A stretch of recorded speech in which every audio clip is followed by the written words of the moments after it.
चाललास तू? दरवर्षी हेच होतं. तू येतोस वाजत गाजत, ढोल ताशा घेऊन. सगळेच खुश असतात.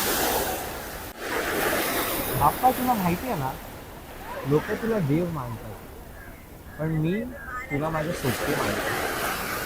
तू माझं सगळं ऐकून घेतोस आणि हसत म्हणतात, काळजी नको करू रे, मी आहे ना.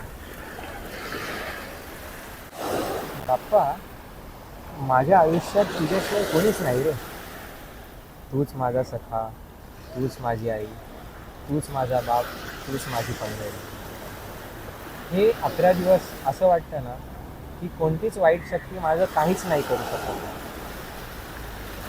11 दिवसांचा उत्सव आणि 1 वर्षाची आतुरता, असं आहे आपल्या नात्याचं गणित आहे बाप्पा. पण तुझं विसर्जन माझ्यासाठी प्रतीक्षेची सुरुवात असते. तरीही आरशात मी तुझ्या दिसणारा